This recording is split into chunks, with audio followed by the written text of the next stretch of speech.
नमस्कार मित्रांनो. मुख्यमंत्री माझी लाडकी बहीण योजनेच्या लाभार्थी महिलांसाठी एक अत्यंत आनंदाची बातमी म्हणजे आता केवळ 1500 रुपयावर न थांबता तुम्हाला स्वतःचा मोठा व्यवसाय सुरू करण्यासाठी बिनव्याजी कर्ज मिळणार आहे. 8 मार्च महिला दिनाचे औचित्य साधून मुख्यमंत्री देवेंद्र फडणवीस यांनी या नव्या मास्टर प्लॅनची घोषणा केलेली आहे.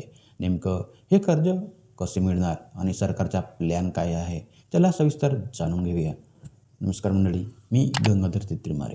मुख्यमंत्री देवेंद्र फडणवीस यांनी नुकतंच स्पष्ट केलेले की महिलांना केवळ आर्थिक मदत देऊन थांबवायचे नाही, तर त्यांना उद्योजिका बनवायचे आहे. त्यांनी सांगितलं की महिलांची कर्ज परतफेडीची टक्केवारी 99.99% इतकी उत्तम आहे. म्हणूनच लाडकी बहीण योजनेला आता इतर शासकीय योजनांशी जोडून महिलांना व्यवसायासाठी कर्ज उपलब्ध करून दिले जाणार आहे.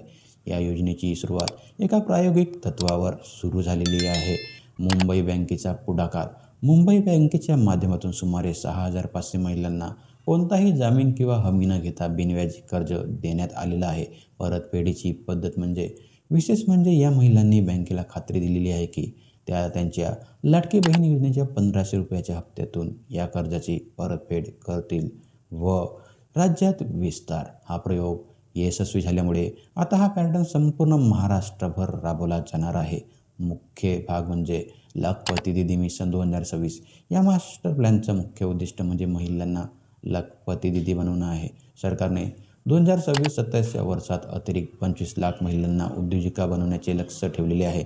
महिलांना गुंतवणूक, आर्थिक व्यवस्थापन आणि मार्केटिंगचं प्रशिक्षण दिलं जाईल. यामध्ये बचत गटांनी तयार केलेल्या वस्तूंना बाजारपेठेत मिळावी म्हणून प्रत्येक जिल्ह्यात उमेद मॉल्स सुरू केले जाणार आहेत व यांचा कोणाला मिळणार फायदा हे आता आपण बघणार आहोत. ज्या महिला माझी लाडकी बहीण योजनेच्या अधिकृत लाभार्थी आहेत, तसेच ज्या महिला प्रामुख्याने बचत गटांशी जोडलेल्या आहेत, त्या महिला व शेळीपालन, कुक्कुटपालन किंवा लघु उद्योग सुरू करू इच्छिणाऱ्या महिलांना विशेष प्रोत्साहन दिले जाईल.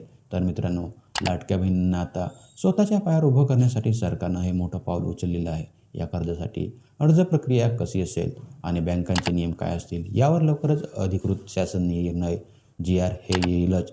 जशी अपडेट येईल तशी आम्ही तुम्हाला माहिती कळवू. हा व्हिडिओ जास्तीत जास्त महिलांपर्यंत शेअर करा आणि माहिती आवडली असेल तर चॅनलला सबस्क्राईब करायला विसरू नका. तोपर्यंत धन्यवाद.